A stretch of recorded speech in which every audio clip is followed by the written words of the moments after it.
Two Chairs No Waiting, episode number 636, the eBullet, May 2021. Two Chairs No Waiting is brought to you each week by the folks over at WeaversDepartmentStore.com. Drop by over at Weavers and check out Foley's Market. That's right, you can actually go to Foley'sMarket.com and it'll take you to the Foley's Market section of Weaver's Department Store, where you can pick up some Aunt Bee's Neat and Reverent Peach Jam, maybe some country bacon, I don't know, some dill pickles. Just go and check it out. You're going to love it. And while you're there, you might want to check out some of Mayberry favorites, short sleeve t-shirts. The green one, I really like it. Go and check it out. Head over to WeaversDepartmentStore.com and check out everything. Two Chairs No Waiting is also brought to you by donations from listeners just like you. And I want to thank you folks that contribute over at Patreon. And the executive producer of episode number 636 is Mark Copeland. Thank you, Mark. And thank you for being here in Mayberry with me. It's so great always to spend some time just sitting on the front porch at Andy's house and talking about the Andy Griffith Show. That's kind of what I feel like when I'm doing this podcast. That's what I feel like I'm doing. Of course, I don't get to hear back from most of you most of the time, except on feedback episodes. But this episode, we're going to be talking about the eBullet. Now, the eBullet came out in May. So it came out back on the 21st of May. So we're a little late getting to it. We're here in the first week of June of 2021. But there's so much information in there that I wanted to make sure that you guys didn't miss out on. And hopefully you're getting the eBullet itself. It's free. You need to be subscribed to it. So head over to the website at imayberry.com. There's a link right on the top of the page where you can go and it'll take you to the eBullet. That's all you got to do. You just go there and click the eBullet link, and there's a subscribe button and everything right there where you'll be able to go and get the eBullet delivered directly to you, and you won't need me to read it to you. But if you're like me, I like ebooks. I like not ebooks, audio books. I like them to be read to me. So let's go and check out the eBullet and just what happened. And thanks to Jim Clark, the presiding goober of the Andy Griffith Show Rerun Watchers Club, for all the hard work he does putting together the eBullet. So let's go and hear from, this is volume 21, issue 3 of May of 2021. It says, welcome to the May issue of the eBullet. The pandemic restrictions are beginning to be relaxed, and Mayberry activities are enthusiastically, but still cautiously, getting back up to speeds. Then again, things rarely go too fast in Mayberry, at least not as long as there's a possibility of encountering Checkpoint Chickie. In any case, as more vaccines go into the arms, we'll hopefully continue to see more gatherings and less need for wearing masks. Leonard Blush will once again stand out in the crowd as the masked singer. But even as many of us have been staying close to home, we've still been enjoying some Mayberry. Netflix reported that the Andy Griffith Show had one of its highest increases in viewership, 29%, by the way, during the first year of the pandemic. And MeTV has been delighting viewers with its month of Mayberry all month during the month of May. And here are some of the upcoming events that you might be able to go to. Okay, so again, this came out in early or late May. So you've already missed a couple of events. There was an event down in Gordo, Alabama back on June the 4th through the 5th. It was the annual Mule Day and Chicken Fest in Gordo, Alabama, and had a whole bunch of Mayberry folks down there, including Andy's daughter, Dixie Griffith, was there. She was there with us. What a great time we had. Now, the next thing you're going to really have a chance to go to is July 16th through the 18th. It's the 9th annual Mayberry Meetup, and that's sponsored by this podcast, Two Chairs No Waiting. It's a gathering in Mount Airy, North Carolina. And for more information, you can go to a link that's in the show notes for this podcast. So if you just head over and look at the show notes for pretty much any episode in 2021, there's a link to the 9th annual Mayberry Days Ninth annual Mayberry Meetup in Mount Airy. That's going to be happening July 16th through the 18th. Now, basically what it is we get together and visit in the evenings around the gazebo at the Mayberry Motor Inn and tell stories and do some trivia and just have fun in general. And then we'll watch on really, it's a sheet hanging up that we project the Andy Griffith Show on, but it's a lot of fun. It's a lot of fun. We sit there and everybody brings lawn chairs and we sit around and talk. We do that on that Friday and that Saturday night. And then on Sunday, before we leave to head back home, we'll do the Mayberry Bible study there in the gazebo itself. So you're definitely invited to come out and see us. And the link about how to get to it and what you need to do, all that information is in the show notes.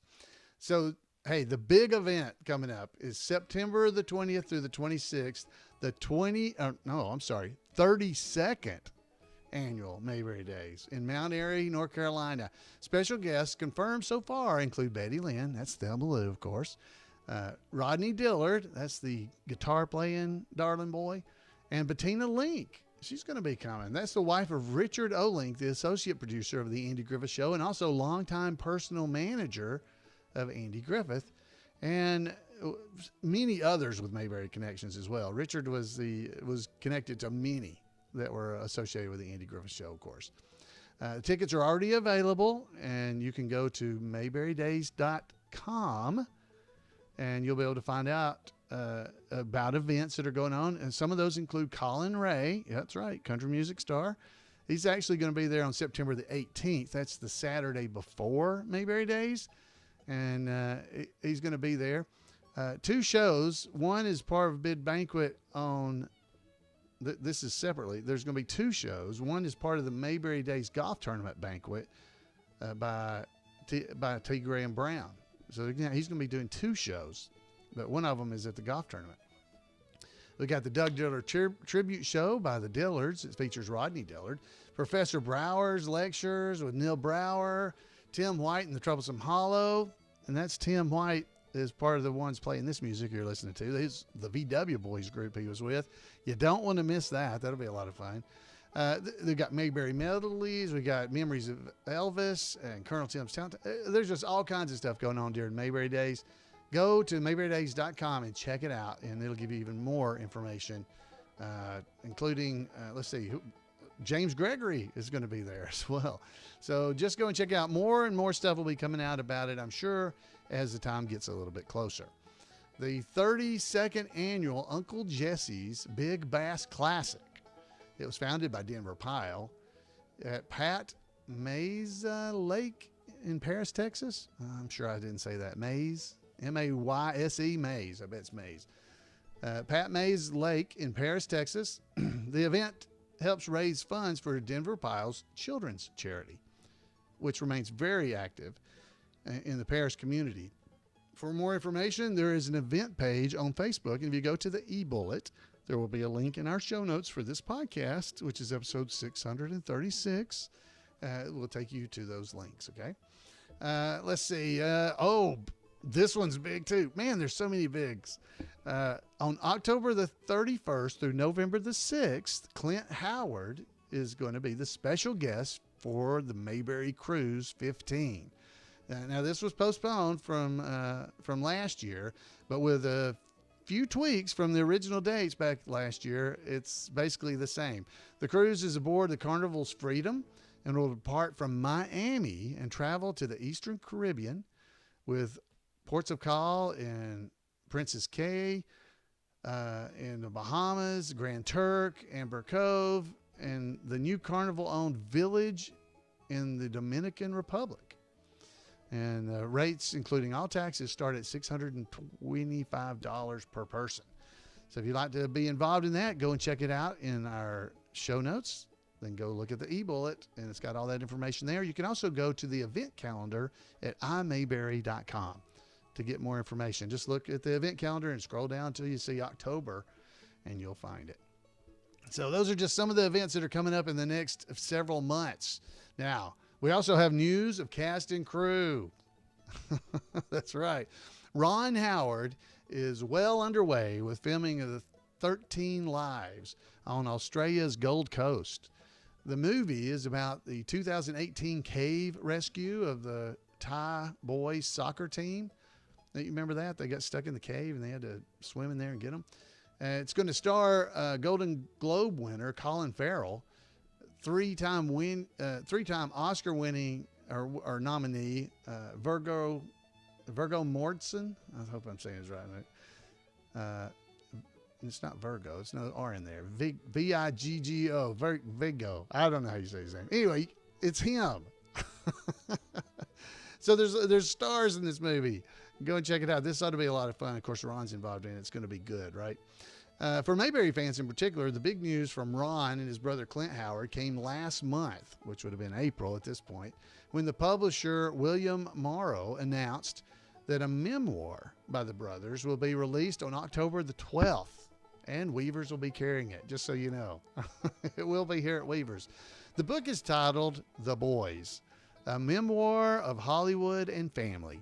It talks about their lives, especially their childhood and show business, and emphasis in the book is on the role of their parents, Rance and Jean, in their upbringing and on into adulthood. Bryce Dallas Howard, Ron, and wife Cheryl's oldest child wrote the book's foreword.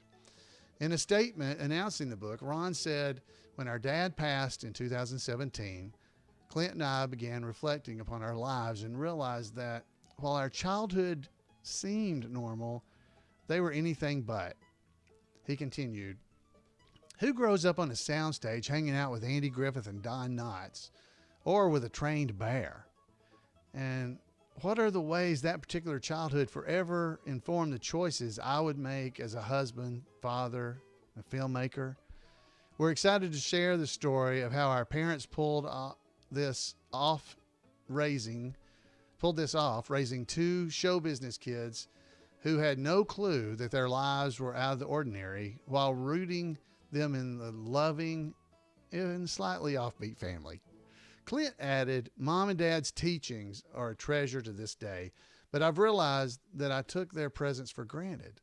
Writing The Boys with my brother has been the topper of a wonderful lifetime." Wow. What great guys these two are. If you can judge a book by its cover, then the memoir should be something that is truly special. And if you can judge a book by its cover, by its authors, then there is no doubt that it's going to be special. That is so, so true. So that's about Ron and Clint. Let's see, Betty Lynn, Thelma Lou, continues to be cautious about crowds during the pandemic. She has had both doses of one of the COVID vaccines, but protocols in North Carolina and her own wisdom are keeping her close to home. The need for caution hasn't kept Betty from still making a big splash this spring. She's the subject of a cover story of the April issue of Our America magazine, a quarterly publication of the Missouri Cherry Blossom Festival. Her featured story was cherry-picked to coincide with the issue that was published during the month of the festival. Speaking of the Missouri Cherry Blossom Festival, Margaret Carey, Bess Muggins, and Helen Scobie, and Keith Thibodeau, that's Johnny Paul Jason, were among the special guests for this year's edition in April. Rodney Dillard, the guitar-playing Darling Boy, headlined this year's Mayberry and I Love Lucy Day in Granville, Tennessee on April the 10th. He was joined by his wife Beverly and local band of pickers.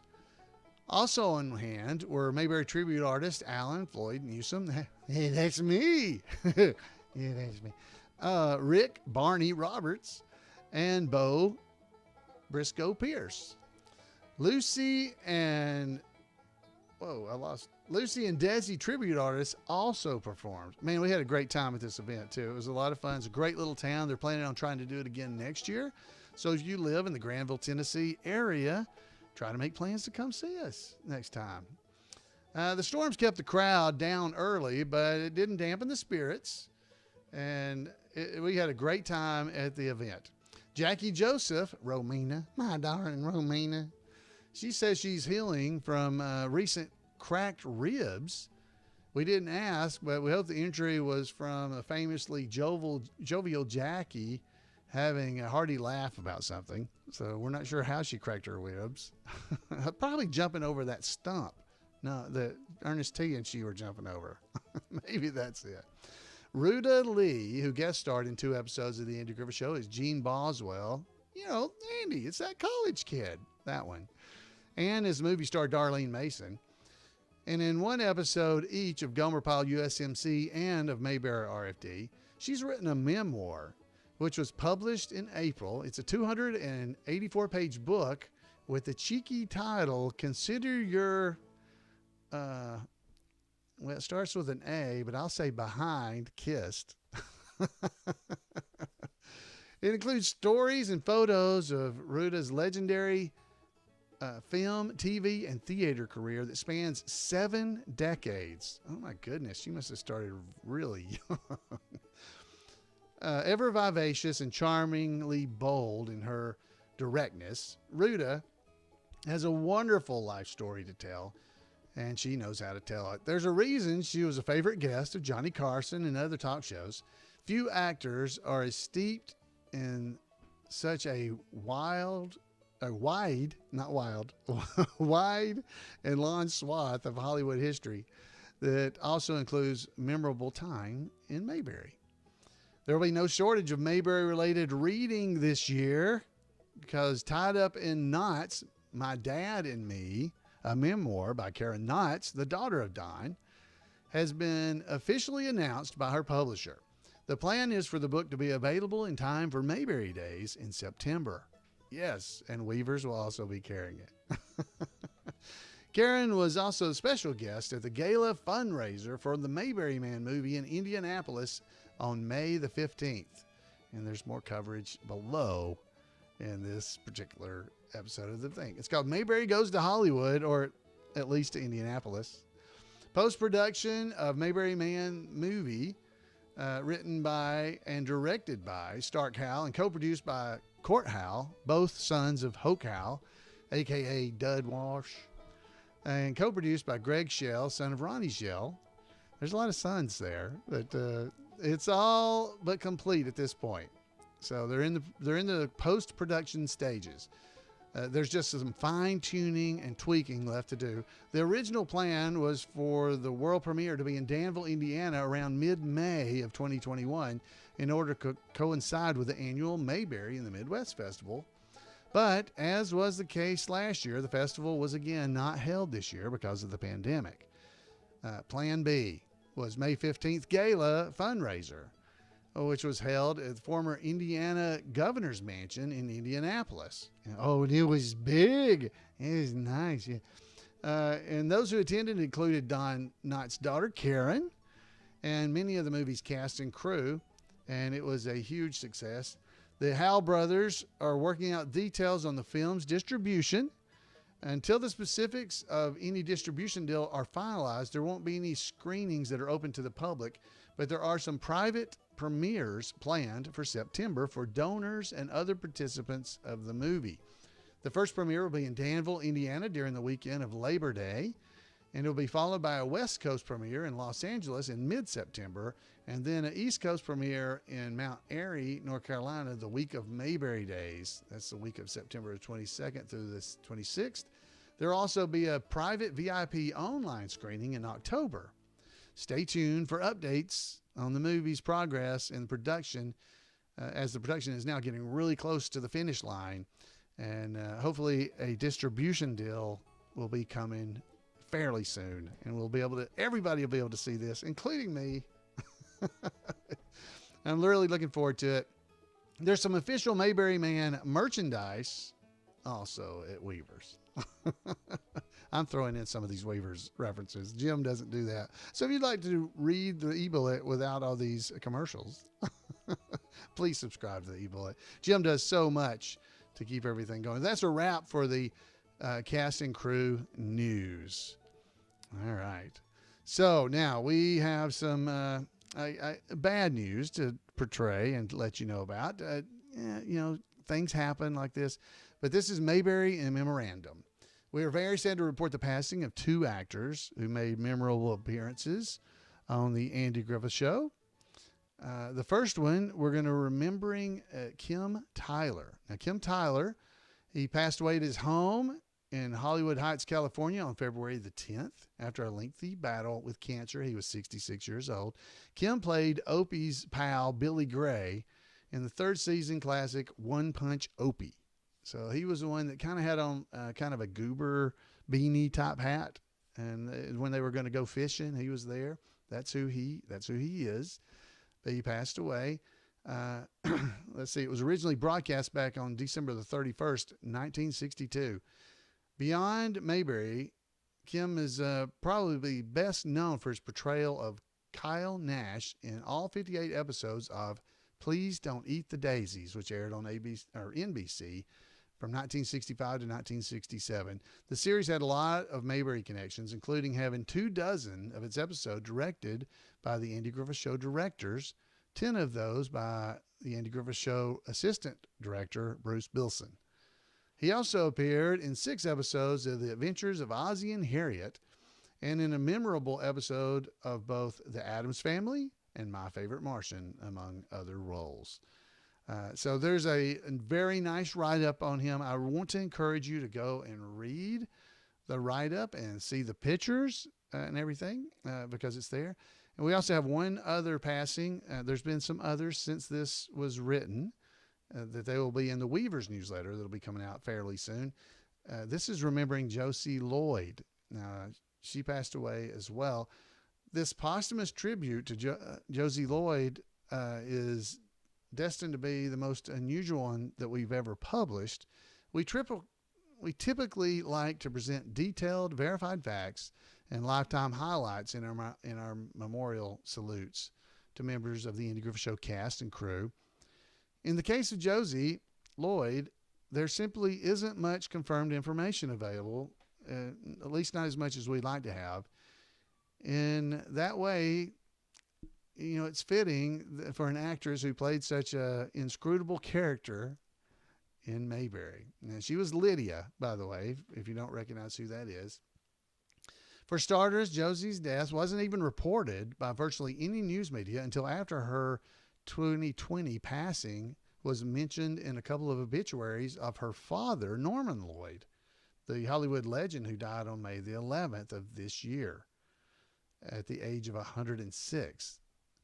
Here's what we do know about Josie. She was born as Susanna Josephine Lloyd to show business parents Peggy and Norman in New York in May of 1940. According to Norman Lloyd, she was named Susanna after Shakespeare's daughter. Her family later including a younger brother, Michael, called her Susie. That's what her family called her. Probably in part, at least, to avoid confusion with the actress Suzanne Lloyd, she chose to go by Josie Lloyd in her professional life rather than Susie. So that's where that's coming from. So there's a lot more information that Jim has gathered, and there's some photos and brushes with greatness. Talks about Alfred Hitchcock, The Twilight Zone, things that she did during her career. And I definitely want to encourage you to head over to the eBullet and read them for yourself, and just to see about this lady and just the amazing things that she did. Juanita, she was Lydia Crosswaith, and she was Juanita Pike, the mayor's daughter, in another episode. But I remember her best from the Andy Griffith Show, really, as Goober's date, Lydia. Quit hanging your head out the window like a dog. So there's a lot of story in there, so go and please check that out. And I think you'll have fun. So we do have a couple of chapter updates as well. Okay, so we got one in Manassas, Virginia. It's called Carter Finch, Mayberry Fire Chief. We extend a warm welcome to the newest outpost of organized fans, and that brings our total chapters to 1,471 that have been founded since the Andy Griffith Show Rerun Watchers Club began 42 years ago. And there's information in the eBullet about how to start a chapter if you'd like to. So go check that out. And just check out the eBullet as a whole. There's information about Weavers, merchandise in there. There's information about the podcast and other things like that. There's even chapter news in here as well. So go and check it out because the chapters have been pretty active. The Andy chapter, the Mayberry chapter, Mother Figure. That's me and Jan. Mother Figure chapter. Have been busy getting things together. The Mayberry chapter had a get together that celebrated Eleanor Donohue's birthday back in April. So there's just all kinds of fun stuff you can see about what other chapters of the Andy Griffith Show Rerun Watchers Club are doing, to celebrate the Andy Griffith Show and just the spirit of Mayberry. Please go check it out. There's information in there about the hearty-eating men and beautiful, delicate women from Tuscaloosa. What did Calvin Coolidge say from Batesville, Indiana? The Barney chapter from Greensboro, North Carolina. There's all kinds of information in here. Barney and the Andy chapters of the We the People chapter from Greensboro, Sarah chapter from Charlotte, and Compulsion Nuts from Kingsport, Tennessee. Remembering Mayberry chapter from Chillicothe, Ohio, and Nary a Thing. That's a good one. Nary a Thing from Madison, North Carolina. So go and check those out. Folks, there's just so much information in the eBullet each time it's published every other month. And I want to encourage you to make sure you've subscribed and you dig it because Jim works hard to get all that put together and we really appreciate it. All right. So it's trivia time. So here we go. All right, guys, this one's going to be a little different. We're running late, but I don't care. You'll just have to pause and catch up later. But here's our trivia. We're going to do 5 trivia questions. You ready? These are different. I'm going to read you the question. I'm going to give you 4 possible answers, and you pick A, B, C, or D, or just remember what the actual answer is. How about that? So here we go. Everybody get their pen and pencil out, and here we go. The question number 1. According to Ernest T. Bass, how can you catch a duck if it is standing still?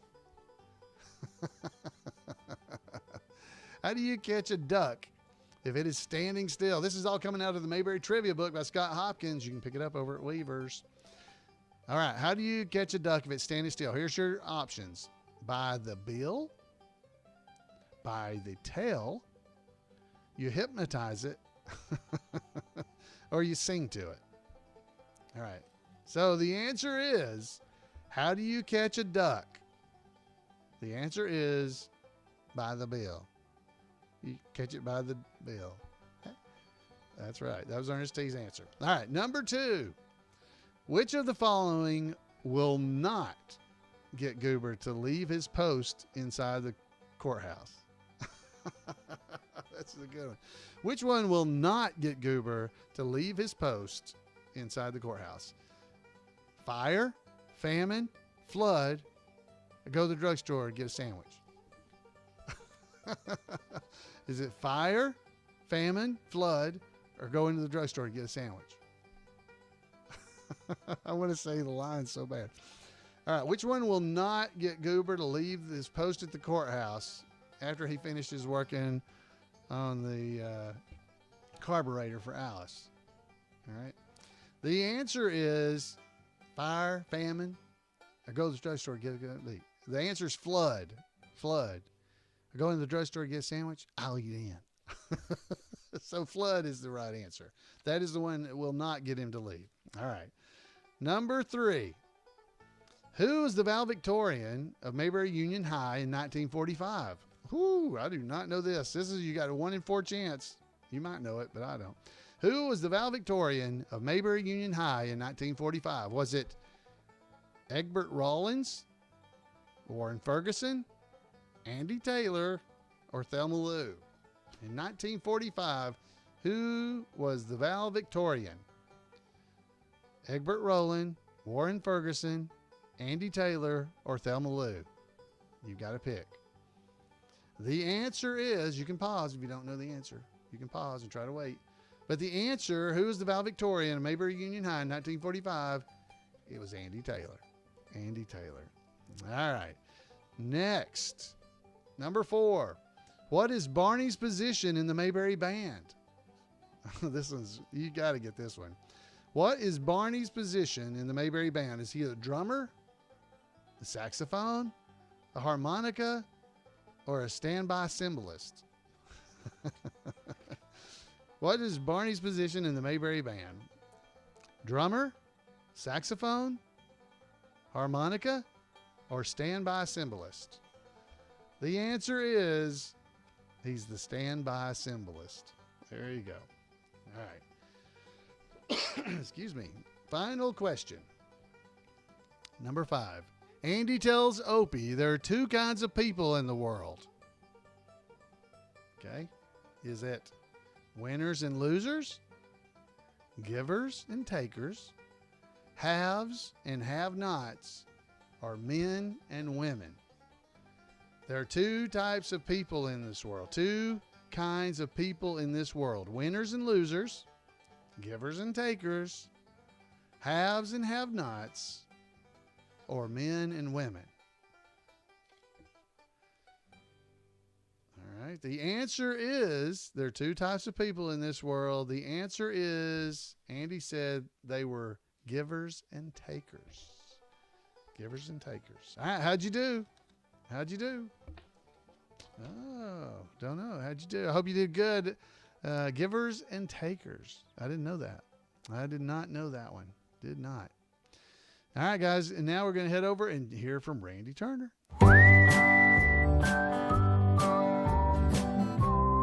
Welcome to This Week in Mayberry History, a report by special correspondent Randy Turner of the Gomer and Cooper Pyle Comic Book Literary Guild of the Mayberry Historical Society. We have seen how Bruce Bilson had already been a full-fledged director and then had to step back into the role of second assistant director and then joined Desilu, but he was still 5 years away from working on The Andy Griffith Show. After working on My Favorite Husband and Our Miss Brooks, Bruce began working on his first Western, The Life and Legend of Wyatt Earp, as second assistant director. After a little over a year, he became the first assistant director on Wyatt Earp. This led to even more work with Desilu, especially on their one-camera shows not shot in front of an audience. He did sometimes help with the 3-camera shows shot in front of an audience, such as I Love Lucy. He also worked on December Bride, which profited greatly from following I Love Lucy and had strong ratings in its first 4 seasons. When CBS moved that series to a different time slot, it fell dramatically and was canceled at the end of the year. But it did give rise to the first spinoff, when Harry Morgan, who appeared in December Bride as Pete Porter, the next-door neighbor who was always complaining about his unseen wife, was spun off into his own series, Pete and Gladys, where his wife finally was seen. This television spinoff predated the first episode of The Andy Griffith Show, which Sheldon Leonard had often mistakenly claimed to be the first TV spinoff. But Bruce's stint at Desilu was interrupted by an opportunity in 1959. Bruce took a big gamble and accepted a job as an associate producer on a series called Counterthrust, to be shot in the Philippines for syndication through ABC. Hoping that this would give him an opportunity to actually direct on the series, he moved his entire family to Manila and rented his home out in the United States. But he was disappointed in the way the series came out, and after 9 months, he ended up never getting his hoped-for opportunity to direct. So he and his family returned to California. One would think that Bruce might very easily waltz back into his old position at Desilu, where he had worked for almost 5 years, but a decision he made while living in the Philippines at first prevented this. That decision? He had grown a beard.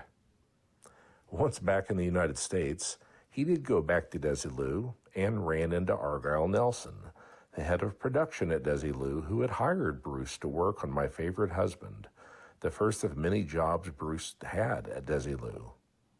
When Bruce saw Nelson, he greeted him with, "Hi, Argy," but Nelson walked on, ignoring him. Bruce realized that Nelson saw his beard and likely thought he had become a member of the counterculture. Needless to say, Bruce went home and immediately shaved off his beard. He then made it a point to go back to Desilu and again ran into Nelson. This time, when Bruce said, "Hi, Argy," Nelson immediately responded, "Hey, Bruce, glad to have you back." Jay Sandrich had begun working at Desilu at the time as an assistant director on I Love Lucy. He had just been tapped as associate producer, in essence, an assistant to the producer, on the new upcoming series being called The Andy Griffith Show. Sandrich recommended Bruce to Nelson, which, after an early year-long detour in the Philippines, brought Bruce back to Desilu and the job Bruce often says was the favorite of his career. He was hired to be the assistant director on The Andy Griffith Show. By the way, Sandrich eventually was inducted into the Television Hall of Fame just last year. He directed on series including The Danny Thomas Show, Get Smart, That Girl, The Ghost of Mrs. Muir, The Bill Cosby Show, The New Dick Van Dyke Show, The Odd Couple, The Bob Newhart Show, The Mary Tyler Moore Show, Phyllis, Welcome Back Kotter, WKRP in Cincinnati, Lou Grant, Benson, Soap, Night Court, The Office, 2.5 Men. Whew, that's not even all of them. Bruce is proud of the fact that when the crew went to Franklin Canyon Reservoir to film the show's credits, he was the one who began the filming process, since as assistant director, he got to say, "Roll it." Well, that's it for this week. As always, thanks for listening. And remember to take care of yourself, take care of others, and take Andy's advice, and go out there and act like somebody. Thank you, Randy. If you want to make sure you don't miss out on any of the great stuff that Randy's doing around the Andy Griffith Show, send him an email at turnersgrade@gmail.com, turnersgrade@gmail.com, and he'll make sure you don't miss out on anything. So thanks again, Randy, for the great report. And folks, we had such a good time. We were in Gordo, Alabama this past weekend, and we were there with Mark Staggs, and he does Festus. He does Festus from Gunsmoke. And while you wouldn't think Gunsmoke and the Andy Griffith Show have a lot in common, they're both real family-friendly shows, and Mark is absolutely great as Festus. He signed me a picture and everything. He's got him and his mule Ruth. They're on the picture. So Mark is great. So if you ever get a chance to see Mark Staggs, definitely do that. I told him I'm a stalker. I'm stalking him on the internet, watching all the stuff he does. So between him and Rick Roberts and some of these guys that are actual comedians, I really enjoy getting to watch them all. What? I thought Miss Weaver was talking to me. So, folks, thanks for being here with me. I hope you have enjoyed this episode. I want to encourage you once again to go out there, sign up, and subscribe for the eBullet, because I don't want you to have to wait on me to be able to share the information here with you. But I'm glad to do it and thankful that Jim Clark allows me to do it. I would love to hear from you. You can give me a call at 888-684-8415 and let me hear your comments about the Andy Griffith Show, the podcast, events maybe that you've been to or you might be heading to. And you can also email me at floyd@imayberry.com. Go over to the show notes for the podcast, and you'll be able to find information about the 9th annual Mayberry Meetup that's coming up in July. And you can join us and just have a nice, relaxing weekend in Mount Airy. You do not have to be staying at the Mayberry Motor Inn to be able to come to the stuff that's going on there. And I guess that's about it. So you guys have a great Mayberry week, and we'll see you right here on Two Chairs.